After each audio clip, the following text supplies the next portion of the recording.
The morning mist rolled in thick and heavy over Newport, Oregon, curling through narrow cobblestone streets and hugging the corners of the sleepy coastal town. It was the kind of fog that made the world feel quieter, softer, where the scent of salt water clung to every wooden beam and the echo of footsteps disappeared into the gray.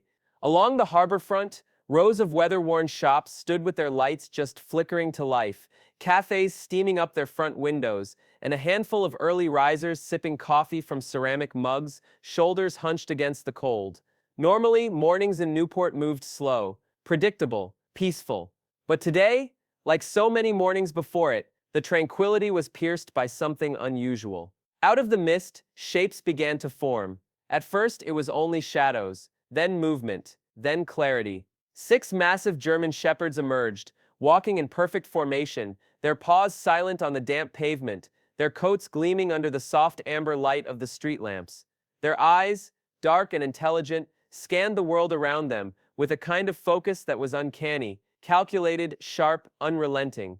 But what truly stopped people in their tracks wasn't the dogs, it was the child walking among them. Lily Carter, just 6 years old, small, pale, silent, and at the center of this living formation, like a general leading an elite unit. She wore a faded blue hoodie pulled over her head, the sleeves slightly too long, and red sneakers that splashed in shallow puddles without a sound. Her hands rested loosely at her sides. There were no leashes, no commands, and yet the dogs obeyed her with military precision. All it took was a tilt of her head, a subtle shift of her posture, and they responded instantly, like they were wired to her very thoughts. The streets around her seemed to pause. Baristas stopped mid-pour. Coffee shop doors half opened as patrons stepped out to watch. Conversations halted, replaced by murmurs. A construction crew nearby leaned over the railing of their scaffold, eyes wide, mouths slightly agape. It was a sight that defied explanation. A 6-year-old girl, alone, commanding a pack of elite dogs with nothing but body language. Some people watched in awe, some with unease, others just tried to understand. "Would you look at that?" muttered Tom Mitchell, the grizzled owner of Newport Hardware, leaning against his doorway with a steaming mug in hand. "Those dogs listen to that kid better than my boys listen to their football coach." Across the street, Officer Ryan Brooks sat in his patrol car, engine idling, as he watched the strange procession unfold. He had seen the girl before, many times, but each time left him with a sense of disbelief. The discipline of the dogs, the silence of the child, the way they moved like one organism. It made his stomach twist with questions. He wasn't suspicious, not exactly, but there was something about Lily Carter that didn't quite sit right with him. He made a mental note to look into the family, not to dig for trouble, just to satisfy the nagging curiosity building inside him. Further down the sidewalk, Helen Whitmore wrapped her shawl tighter, standing with her friend Linda Cooper. Helen had lived in Newport for over 4 decades. She had been the school principal for most of those years, and prided herself on knowing every family, every child, every corner of the community. And yet, she knew almost nothing about Lily Carter. No child should have that kind of power over animals. Helen muttered, eyes narrowed. "It's unnatural," Linda added nervously, stepping slightly behind her. "What if they snap? I mean, Helen, those dogs are huge. She's just a kid." Helen didn't answer. She kept watching. The girl and her dogs continued down the street like they belonged to another world entirely, as though they weren't part of Newport at all, but rather passing through it. A presence, a phenomenon. But Lily noticed everything. She always did. She felt the eyes. She heard the whispers, even when people thought they were being subtle. They never bothered her. Not anymore. She had learned long ago that the world would always talk, always question. Some people admired her. Some feared her. Others watched from behind closed curtains or cell phone lenses, treating her like a strange sideshow. None of that mattered to Lily, and it certainly didn't matter to the dogs. At her left walked Max, the alpha, the oldest, largest, and most fiercely loyal of the 6. His dark coat shimmered like onyx as he moved, his gait powerful but silent. His eyes never left the horizon, scanning for danger, watching for signals. He had been by Lily's side since before she could speak in full sentences. He was more than a pet, he was family, protector, partner, shadow. With a soft flick of her fingers, so small most would miss it, Lily signaled a direction change. The entire formation shifted like water, moving fluidly around a group of tourists, who had paused mid-photo, their cameras now turned on her. The tourists whispered among themselves, trying to figure out if what they were seeing was real. By now most locals had grown used to Lily's daily walks. Like clockwork, she would appear each morning, dogs in formation, walk the town in silence, then vanish back to the quiet outskirts, where she lived with her grandparents. No one had ever seen her in the park. She never played with other children. She rarely spoke, except perhaps to the dogs. And yet, here she was, every morning, rain or shine, like some kind of ghost girl leading a pack of guardians through the fog. By the time Lily reached the town square, a small crowd had gathered, as they often did. Some stood still in wonder, others raised their phones for photos, whispering quietly among themselves. But today something felt different.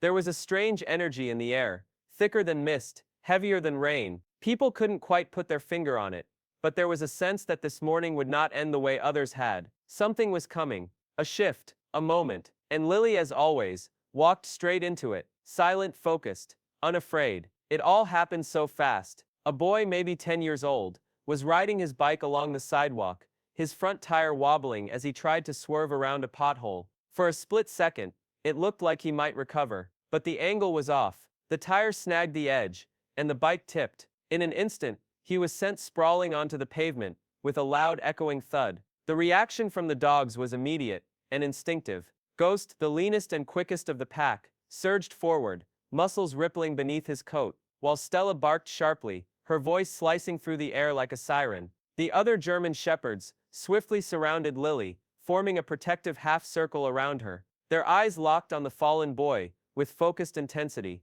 To the outside world, it may have looked like an ambush. People gasped. Someone shouted from the crowd, "Get those dogs back!" Panic rippled through the bystanders, as they saw 6 large dogs move in synchronized formation. The boy, startled but unharmed, sat up with wide eyes. He hadn't been attacked, not even touched, but the sudden movement of the pack had sent a rush of adrenaline through him. He blinked, dazed, glancing around at the towering animals, standing guard. Lily remained calm and composed. Without so much as a word, she raised her hand, just a small motion, and instantly, the pack obeyed. They softened.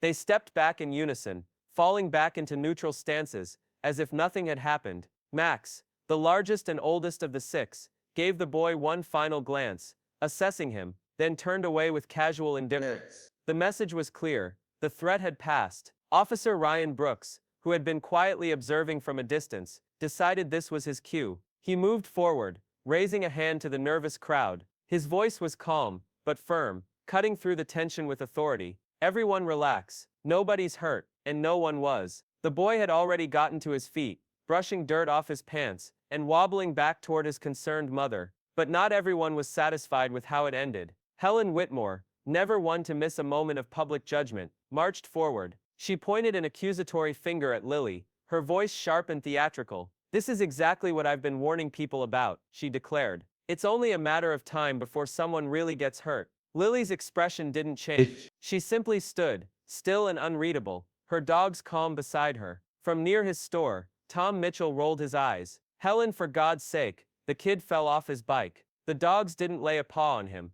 But Helen was unfazed. She pushed on, her voice rising, drawing more attention. "This isn't normal. A child should not have that kind of control over animals. It's unnatural. Something is going on in that house." Ryan Brooks let out a long breath and rubbed the bridge of his nose. He had seen those dogs for years. They were disciplined, incredibly well trained, and more importantly, they never showed aggression, unless it was to protect Lily. Still, in a town like Newport, words like Helen's spread like wildfire. He could already hear the whispers forming, see the doubtful looks being exchanged. As the crowd slowly began to disperse, Helen remained rooted in place. Her eyes stayed locked on Lily, filled with something more than suspicion, something colder. Lily met her gaze for a long, quiet moment, then with a small turn of her heel, and a silent signal to her pack, she walked away. The 6 German shepherds followed, falling in step as naturally as a shadow follows the sun. Helen watched them disappear into the gray distance, her jaw tight, her hands clenching the shawl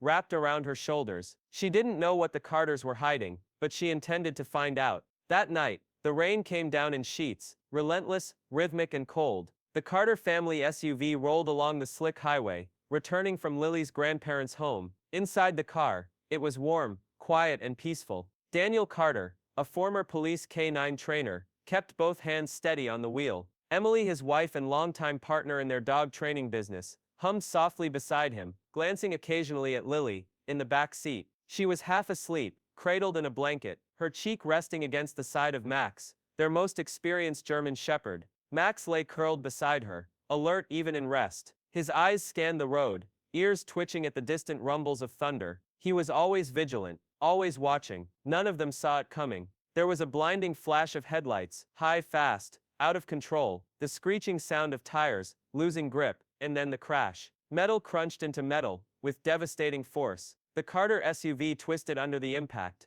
flipping violently. Then silence, the kind of silence that settles in the wake of chaos. The only sound that remained was the tap of rain on broken glass. Max was the first to move, dazed but not injured. He forced himself to his feet, blinking through smoke and flame. The front seats were a crumpled mess. Daniel and Emily were still, horribly still, but behind him, he heard it, a faint, whimpering breath. Lily. The door frame had buckled inward from the collision, the seatbelt pinned tight across her chest. Smoke billowed from the engine. Flames sparked across the dash, growing louder with every second. Max didn't hesitate. He lunged forward, teeth sinking into the seatbelt. With one powerful jerk, the belt snapped. Then, gripping the collar of Lily's jacket, he dragged her through the shattered window, out into the storm, just as fire overtook the cabin. By the time first responders arrived, the SUV was fully engulfed in flame. Daniel and Emily never made it out. Lily stood in the rain, barefoot, her tiny hands clutching Max's fur. She didn't cry, she didn't speak. Her wide eyes reflected the fire, and in that reflection, something inside her broke. From that day on, Lily never spoke another word. Doctors called it selective mutism, a psychological response to extreme trauma. She had no physical wounds, but whatever had been lost in that crash wasn't just her parents, it was her voice, her laughter, her childhood. Every attempt to get her to speak ended in strained silence, her mouth opening as if she were about to say something, only to close again, the words too heavy to carry. Her grandparents, James and Margaret Carter, took her in without hesitation. They tried everything, therapy, specialists, quiet nights filled with stories, and lullabies. Nothing helped, nothing reached her, nothing, except the dogs. Max never left her side. He curled up beside her, when she refused to sleep. He nudged her to eat. When she shook with nightmares, he was there, grounding her in a world she no longer trusted. Over time, the other dogs, Rosie, Bruno, Stella, Ghost, and Titan, began to follow her lead as well. It was as though something inside her had changed, connected, awakened. James and Margaret were loving, but old. James had a weak heart. Margaret's knees ached constantly. They adored the dogs, but caring for 6 full-grown German shepherds was simply too much. "We can't keep this up," James had whispered one night, hand over his chest. "We should rehome them." Margaret looked at him, then looked toward the hallway, where Lily lay asleep with Max curled protectively at her feet. "No," she said softly, "we can't. They're all she has left." Margaret's voice trembled, as she stood in the hallway, weakened by age and worry. Her eyes drifted to the living room, where Lily sat quietly on the wooden floor, surrounded by her dogs. The child wasn't playing or watching TV like most children her age. Instead, her fingers moved slowly across the dusty floorboards, tracing strange symbols, loops, lines and marks that looked like some forgotten script. The dogs watched her closely, their bodies still, eyes attentive. They responded to her in ways that defied logic. Every tilt of her head, every motion of her hands, even her silence, they understood it, obeyed it. Not like trained animals, but like something more. Margaret's heart ached, as she whispered to her husband, "Look at her. They're all she has left." And so, the dogs stayed. It was a few weeks later, when Lily discovered the box. She had been exploring the attic, her curiosity leading her through cobwebs and forgotten memories. When she found it, an old dust-covered box, labeled Carter K9 Academy. Inside were her father's journals, dozens of pages bound in worn leather, and filled with handwritten notes, diagrams, sketches, and complex command sequences. These weren't ordinary training manuals, they were something else entirely. What her father had documented wasn't just obedience, it was a nonverbal system of communication, a silent language made of glances, posture, pressure points, and instinct. Lily was captivated. She read every page under the glow of a flashlight, studying her father's handwriting, as though it was sacred scripture. She traced the symbols over and over, memorizing each flick of the wrist and nod of the head described in the notes. Her father had recorded detailed observations about each of the dogs, their strengths, quirks, and emotional triggers.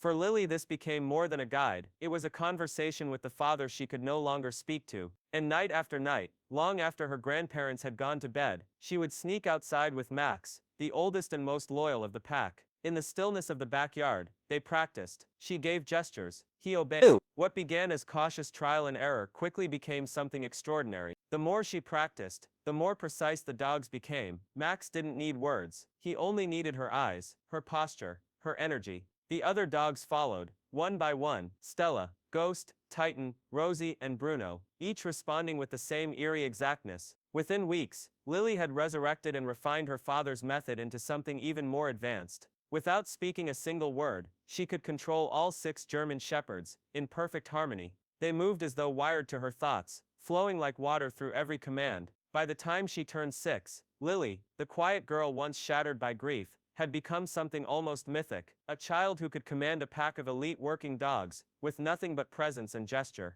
The town of Newport didn't know what to make of it. To see such a small girl, dressed in a hoodie and sneakers, walking through town with 6 powerful German shepherds, off-leash, in flawless formation, was jarring. Some residents called her gifted, others whispered darker things. No one could deny that it was strange, unnatural, even. Especially Helen Whitmore, the retired schoolteacher, had spent decades studying children, watching them grow, guiding their learning. But nothing about Lily Carter felt familiar. There was something in her stillness that disturbed Helen deeply, a coldness, a detachment, a power no child should have. No child should be able to control animals like that, she muttered from behind her curtain, as Lily passed by. She's just a little girl. But Helen knew, in her heart, that it wasn't Lily she feared for, it was Lily she feared. Then one morning, everything changed. At the corner cafe, before the fishermen could even sip their first cup of coffee, someone pulled out a phone and hit play. A video, grainy but clear. It showed Lily and her dogs, moving through downtown Newport. Max, Ghost, Titan, Rosie, Bruno, and Stella walked in perfect sync. No leashes, no hesitation. At a crosswalk, Lily made the slightest motion with her hand, and the dogs stopped on a dime. Another signal, and they split into 2 formations, flowing around a street lamp and merging again seamlessly. It was like watching choreography, like magic. By midday, the whole town had seen the video. Jason Murphy, wiping down the counter at his diner, couldn't stop talking about it. "Have you seen it?" he asked everyone. "It's insane. She barely moves and those dogs act like trained commandos." Tom Mitchell from the hardware store chimed in. "Never seen anything like it. It's like she's got an invisible leash." The video went viral. Newport, once quiet and tucked away from the world, suddenly found itself in the spotlight. People arrived from out of town just to see the dog whisperer girl. Some were enchanted, others were suspicious. She shouldn't be allowed to walk those dogs alone. Linda Cooper told a neighbor as they watched Lily cross the street. "It's reckless, it's dangerous." And Helen, standing nearby, arms folded tight, seized the moment. "This is what I've been saying. No child should be in control of animals that could kill someone in seconds." Soon, Helen started a petition. She claimed it was about safety, about responsibility, and she used her reputation to gather signatures quickly. Within days, she had support from dozens of townspeople. Parents, teachers, even dog owners, who feared what they didn't understand. Meanwhile, Officer Ryan Brooks watched quietly from the sidelines. He'd seen the video too. He'd watched Lily train the dogs, and what he saw didn't frighten him. It impressed him. "She's not pretending," he told Tom one evening. "I've worked with K9 units. That kind of control, you don't fake it." Tom nodded, but still looked uneasy. "Yeah, but is it safe?" Brooks didn't answer right away. "That's the question, isn't it?" The attention grew louder. Reporters started calling.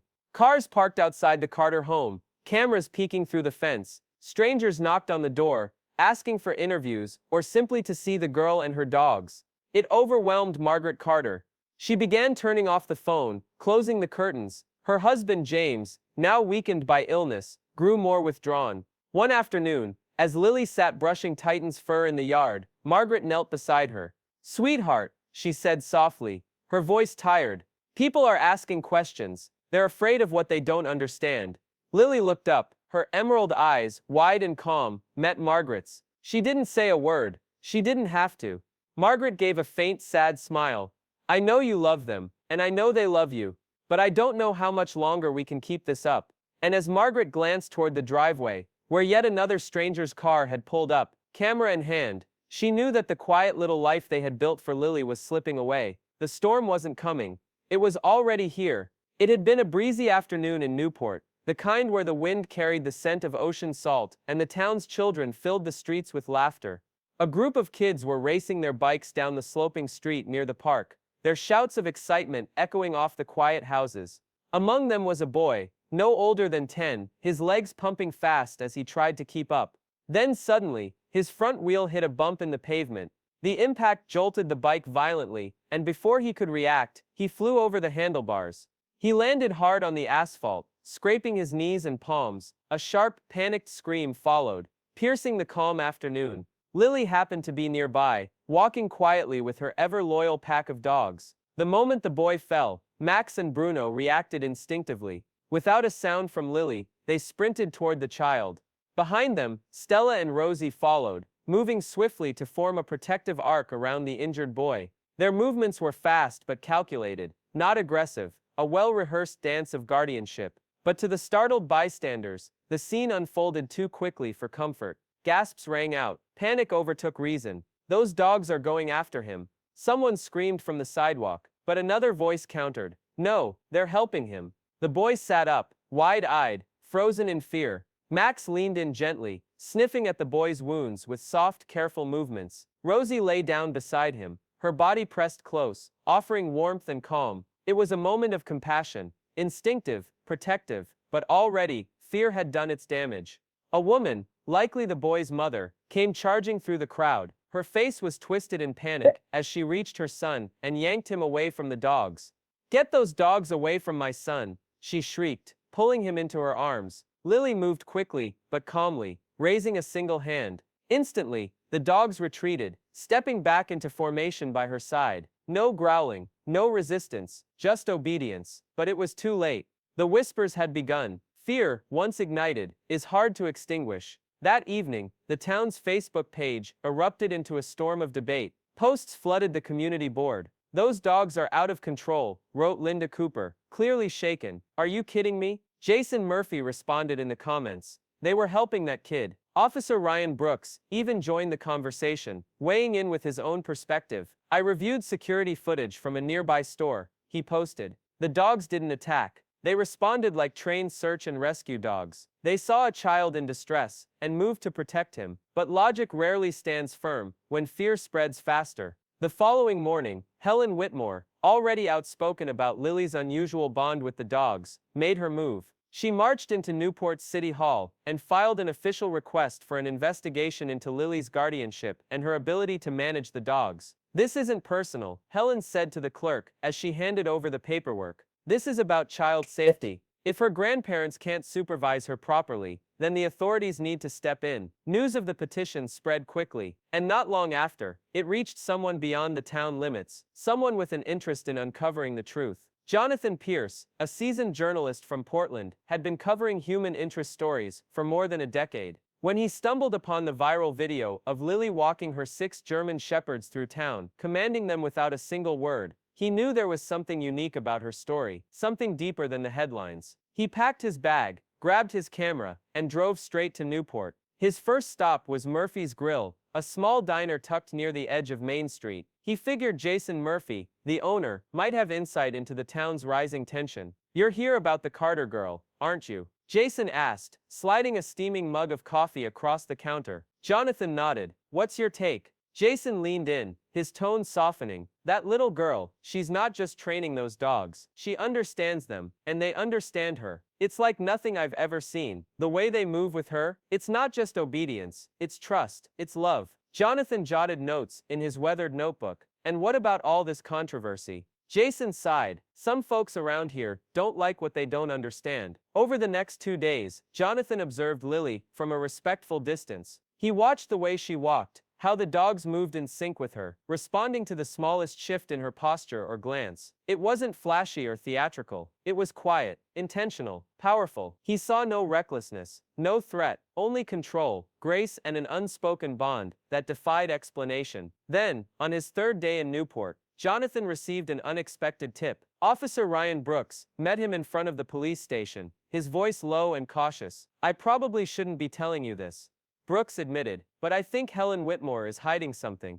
Hiding what? Jonathan asked, intrigued. Brooks shifted, uneasy. She's pushing too hard, making this personal. It's not just about public safety. She's got another reason for wanting Lily separated from those dogs. I just can't figure out what it is. The next morning, the situation escalated. Helen Whitmore filed a new petition, this time, requesting custody intervention. Her legal move threatened to remove Lily from her grandparents' care and separate her from the dogs entirely. It was no longer just a local debate. It had become a legal battle, one that could reshape the life of a little girl and challenge the very fabric of Newport's small-town identity. The town was on edge. Newport, once known for its peaceful harbor and friendly neighbors, was now bitterly divided over a 6-year-old girl and her bond with 6 German shepherds. Helen and Linda Cooper formally submitted their petition to the city council, demanding an immediate investigation into the Carter family. Their arguments centered on public safety and claimed that James and Margaret Carter were no longer fit to care for Lily. The petition called for the removal of the dogs and a formal review of Lily's living situation. Outrage spread as fast as support. Half the town rallied in Lily's defense. The other half remained fearful and unsure. A public hearing was scheduled at the Newport Community Hall, a modest but historic building now flooded with emotion and uncertainty.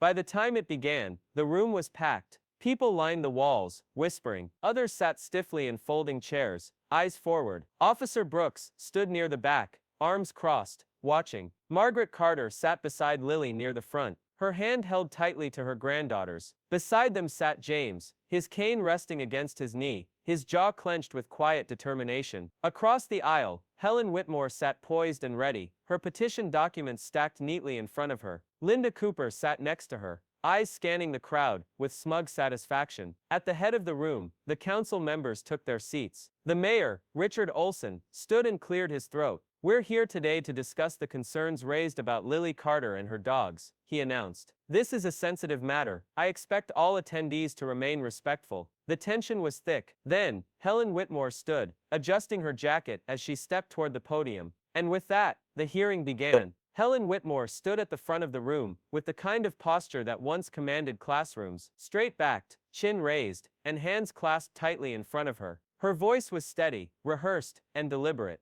I bring this petition forward, not out of malice, she began, her tone carrying the weight of authority, but out of deep concern for the welfare of this child, and for the safety of our community. A 6-year-old should not be responsible for 6 large, powerful dogs. It is dangerous, and it is neglectful. This is not a fairy tale. This is real life. What happens when something goes wrong? As murmurs rose in the room, Linda Cooper stood to add her voice. I understand that many of you are enchanted by the idea of a little girl commanding a pack of dogs, she said. But let's be realistic. What if one of those dogs turns aggressive? What if someone gets hurt? We can't afford to wait for a tragedy before we act. The crowd stirred, divided. Then Jason Murphy, the restaurant owner, stood up and cleared his throat. I watch that girl walk those dogs every morning, he said, loud enough to be heard across the hall. They're better trained than most people's pets in this town. I've never seen a single sign of aggression from them. If anything, those dogs protect her. She's safe with them. Debate erupted. Voices clashed back and forth as townspeople spoke with growing intensity, defending or doubting Lily's extraordinary connection with the dogs. Officer Ryan Brooks finally stood, raising a hand for quiet. I've observed Lily and her dogs for weeks, he said firmly. Not once have they shown uncontrolled aggression. In fact, I have more concern about cars speeding downtown than I do about that little girl and her dogs. Next came Dr. Caleb Morgan, the town's longtime veterinarian. I've examined all 6 dogs, he said, stepping forward. They are healthy, well-treated, and incredibly disciplined. And there's something else. Max, the eldest dog, has been alerting Mr. Carter before his heart condition flares up. That dog may have saved his life more than once. Gasps echoed across the... Even Helen looked momentarily shaken, but she quickly straightened her back and responded. That may be true, she said, but it doesn't mean Lily should be the one responsible. Then Jason stepped forward again, pulling out his phone. I have something else to show you, he said. He connected it to the projector at the front of the room. The screen flickered, and grainy footage appeared. A security video from the public guard.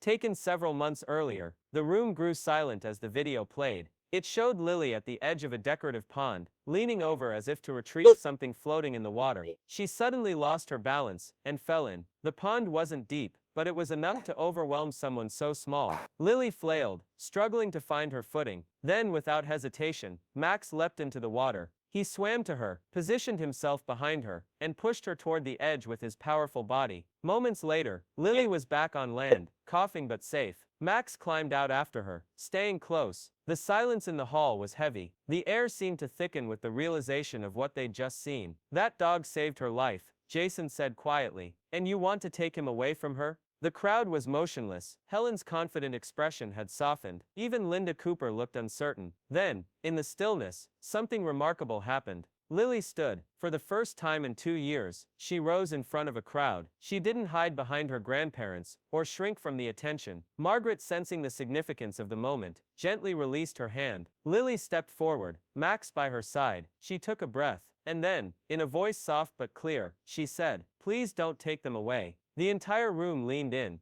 "They keep the nightmares from coming back," she added, her voice trembling but firm. The room fell into stunned silence. Helen blinked as if waking from a dream. Margaret covered her mouth to stifle a sob. James wiped away a tear. Even Officer Brooks had to clear his throat before addressing the room. "Miss Whitmore," he said gently, turning toward Helen, "do you still wish to pursue this case?" Helen didn't answer right away. Her eyes were locked on Lily, filled now not with judgment, but with something closer to regret. She opened her mouth, closed it, then finally whispered, "No, I withdraw my petition." A wave of relief passed through the room. Margaret rushed forward to embrace Lily. Jason began to clap. Others followed, and soon the entire hall was filled with applause. But Helen didn't stay. She gathered her documents quietly, lowered her head, and walked out. As the meeting ended, and the room slowly cleared, Lily knelt beside Max, and wrapped her arms around him. The fight was over. She had spoken, and the town had listened, but something lingered beneath the surface. Something in Helen's expression, a quiet, unresolved weight. The next morning, the town of Newport was still reeling. Lily's words, her first in years, had left an impression no one could ignore. The Carter household was peaceful, but exhausted. James and Margaret sat quietly in the living room, watching Lily curled up beside Max and the other dogs. The nightmare had passed, or so they thought. Then came a knock at the door.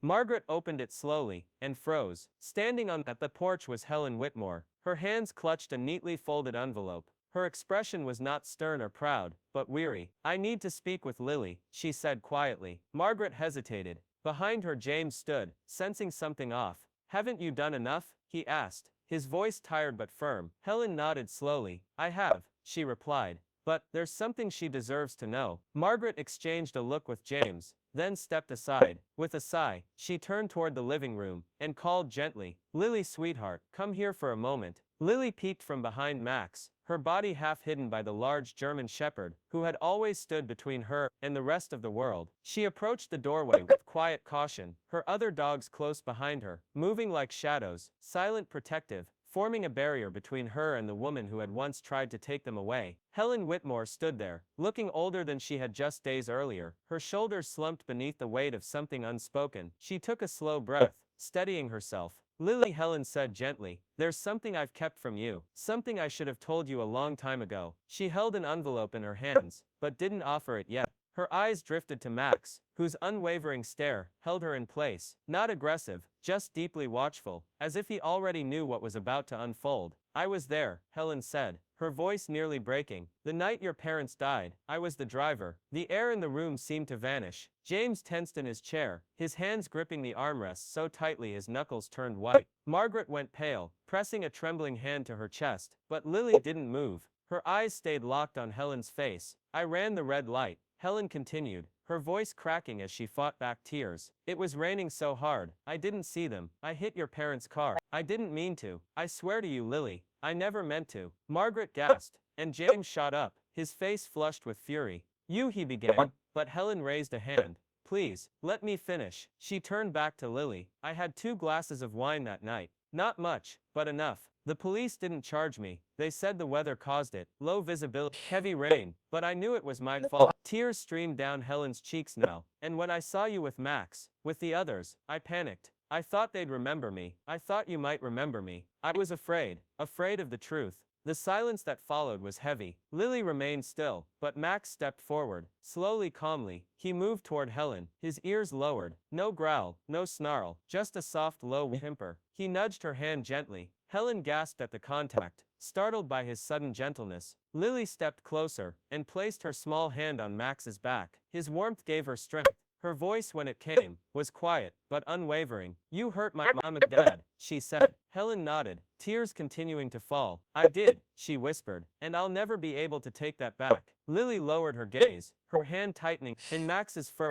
The weight of it all settled onto her shoulders, pressing down but not breaking her, and then slowly she nodded. It wasn't forgiveness. Not yet, but it was something else. A quiet recognition, a fragile peace. Helen exhaled shakily, as if something deep inside her had finally been released. She placed the envelope on the table beside Margaret. "I've written a full confession and submitted it to the police," she said. "And I'm setting up a trust fund for Lily's education and to support Care for the dogs. She met Lily's eyes one last time. "I don't expect you to forgive me, but I hope one day you can." And with that, Helen turned and walked away. That night, Lily sat alone on the front porch, gazing up at the stars. Max lay beside her, quiet and still, his body pressed close. Inside, Margaret and James watched from the window, unsure if they should approach. But before they could decide, Lily whispered something only Max could hear.